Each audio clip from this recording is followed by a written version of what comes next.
Hello everyone and welcome to the June subscription coffee tasting video. Is that how we call it? The coffee subscription tasting video, or whatever you want to call it.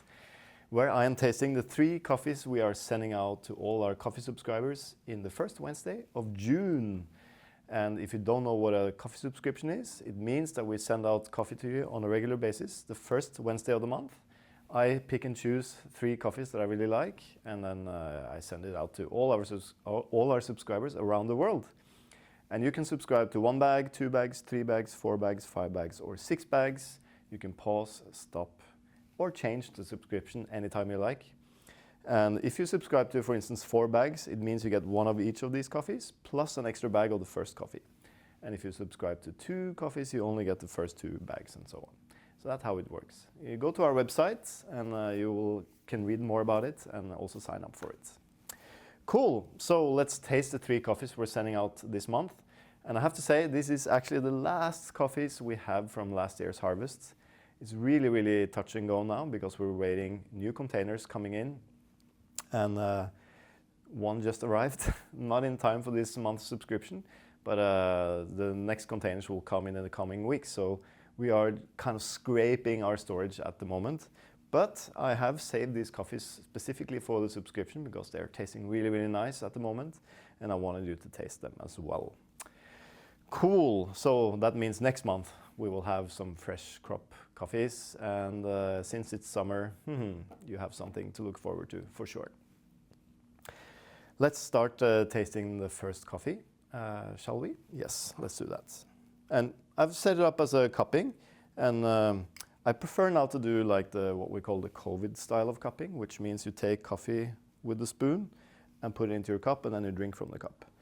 The good thing about this is that you can start earlier, because if the coffee is a little too hot, you can cool it down in the cup and then taste straight away. And also you can have a nice tasting experience with friends and family. Most people, traditionally we cup with a spoon like this. And then you kind of take the coffee with the spoon from each cup, but it's not very hygienic, is it? So we kind of stop doing that when we do public cuppings, and it also makes it a more pleasurable drinking experience for most people because they're used to drinking from a cup. They're not very used to drinking from a spoon. So I highly recommend doing this. And if you subscribe to more than 1 coffee, I highly recommend tasting the coffees side by side because they will contrast each other quite a lot, and it will bring out, it's easier to describe the flavors when you taste them side by side. If you only subscribe to 1 coffee, you can put any other coffee on the table. It doesn't matter what quality it is, and then you will be able to taste the coffee side by side, and it's easier to describe the flavors. And if you struggle describing the flavors, you can taste with other people who might be good tasters, and then you just taste the coffees and discuss. It's quite easy. Everyone can do it. Unless you are incapable of tasting, of course. Cool, so let's taste the first coffee. The first coffee is from Finca Tamana. Okay, we sent out 3 coffees from Finca Tamana last month, but this is because it's the last farm we buy from in the year, and these are the freshest coffees we have. And I think this is a very, very interesting coffee to taste. It's the Castillo variety from Finca Tamana. And Castillo is a further development of the Variedad Colombia, which was the first coffee we sent out last month. And that means it's kind of the 7th generation of crossbreeding and so on. Basically, when you cross a plant, you cross-pollinate, you get seeds, you plant those seeds, you bring up trees. They will be very different, every tree. And then you select the ones you like, based on quality and production and resistance against leaf rust and so on. You plant the seeds from those again. You do the same, repeat, repeat, repeat.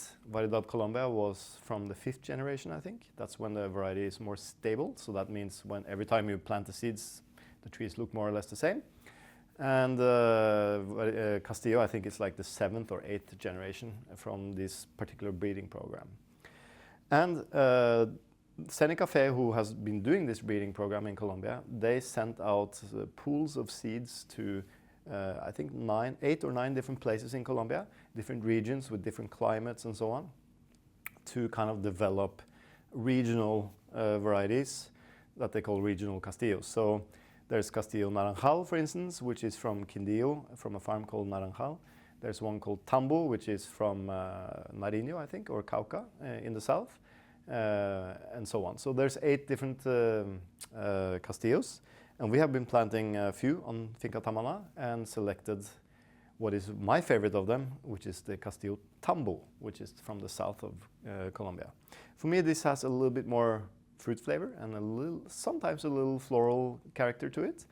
And it's not as herbal as, for instance, the Castillo Naranjal that we also have on the farm. So this particular Castillo is the Castillo Tambo. And yeah, let's taste it together and I'll tell you what I taste.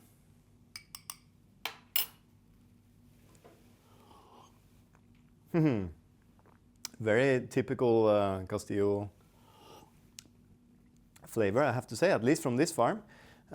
It's quite intense. So some people will say that it's strong, but for me I call it intense. It has like a really big mouthfeel. It fills the mouth a lot. It tastes a lot like dark chocolate. It has a herbal character to it, for sure. The herbalness that I also talked about in the Variedad Colombia last month, which is kind of this kind of green bell pepper flavor.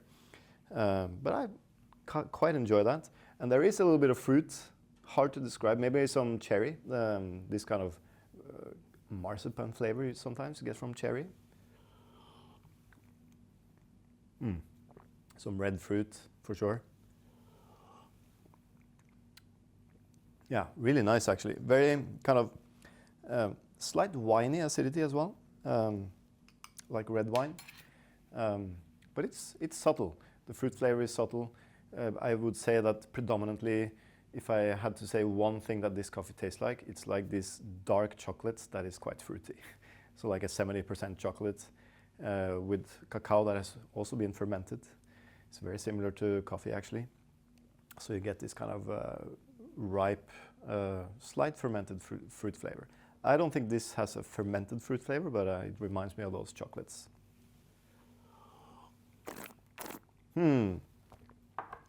So, of course, we have planted, Elias has planted Castillo on his farm in Colombia. I say we because I spend so much time on this farm every year. I'm there 2 months a year. I have the neighboring farm. I bought the land from Elias.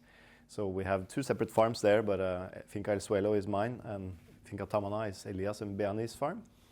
And when I say we, it's because I encourage them to plant different varieties and so on. So we kind of talk about this together because I am their biggest customer. So of course they want to plant varieties that I would like to buy. And so I try to advise them. And the reason why they have planted Castillo is because I advise them to have many different varieties, and also they need to have varieties that are resistant against leaf rust. And Castillo is just that. It's a very multi-line variety. That means there's a lot of different seeds brought together in a bag and then planted. So if you go into the field of Castillo, you will see some trees with bronze leaves, some with green leaves, some slightly taller than others. There might be a tree with leaf rust, but not all of them will have leaf rust. And that means they don't have to spray fungicides on these trees, and they are pretty green all year round and produce quite a lot. And I think the quality, at least from year to year, is super consistent. So for me, a really nice kind of staple coffee. Lots of sweetness and punchiness in this coffee, a little bit more kind of intense and, to say, robust than the Variedad Colombia, I think. But I really enjoy this coffee. Cool, so let's go to the second coffee that we're sending out. We're changing country now, so we're going to Honduras. Let me just finish this. We're going to Honduras, to the north in Santa Barbara Mountain. So you guessed it right, it's from Cielito or Nacimineto farm, which is located on the Cielito branch in Santa Barbara Mountain. This is Hobnil Caceres Dios that I have been buying from since 2009. It's the first farmer we started buying direct from. And basically because of this coffee, the Pacas coffee, which in this region is super nice and fruity. Let's taste. Wow, wow, wow. I love this coffee. So, talking about chocolate and fruit, this coffee is for sure a bit less kind of bittersweet than the Castillo. Bittersweet in a good way. It's a little bit softer. It for sure has this kind of chocolatey kind of character to it, but it's also quite winey and fruity. And this is actually a lot that Hobnil submitted to the Cup of Excellence last year. But for some reason, he did not make it to the finals. And I think maybe it was because of the moisture content, because his coffees tend to be quite low in moisture content. And I know that they have a standard. I prefer to have low moisture because that means the shelf life of the coffee is much better.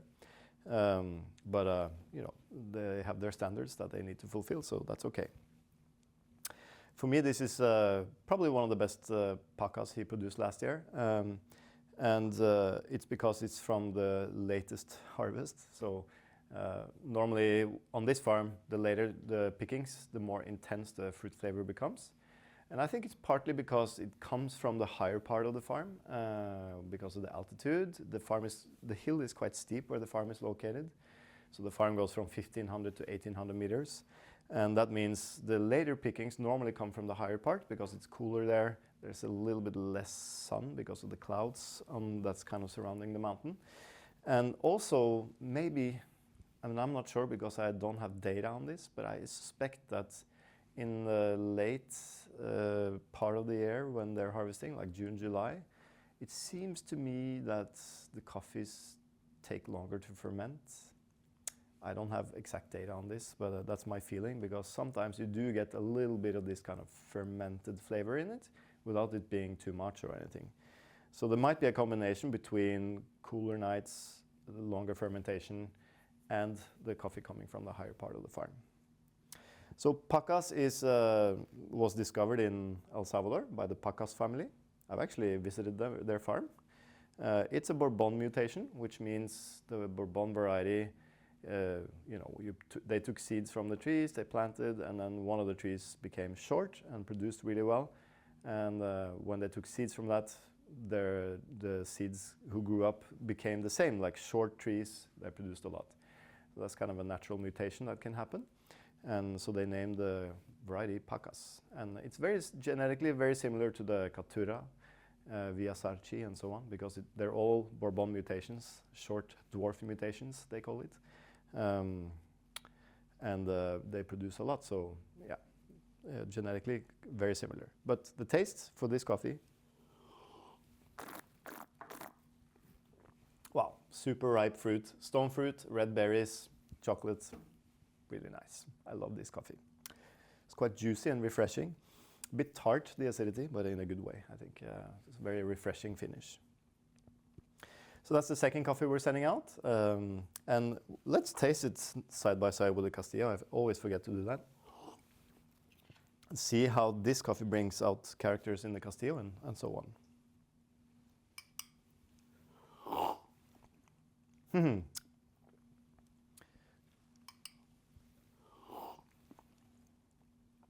Well, for sure, the Castillo brings out the fruit in the Pacas, that's for sure.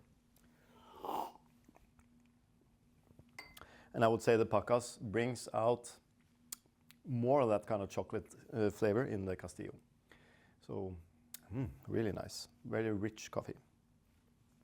Okay, let's jump to the third coffee, which for me is a real treat to taste because it's kind of the second year we have this coffee, but we're still kind of waiting for the trees to grow up properly and everything. And this is the Geisha variety from Finca Tamana. And this was planted, I think, 4 or 5 years now since we planted those trees. And it's planted in an area where there's shade on the farm. So we can see from year to year, I've been tasting this coffee for 3 years now. First samples, then last year we had a little bit, and now we have a little bit more.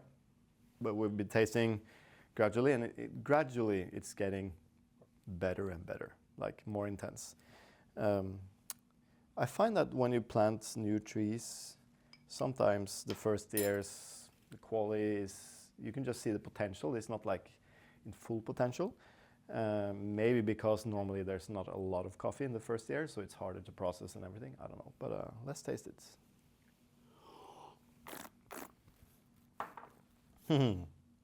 Well, if you're used to drinking the geisha from the Caballero family that we normally sell, this is a geisha with much less intense floral flavors, I have to say.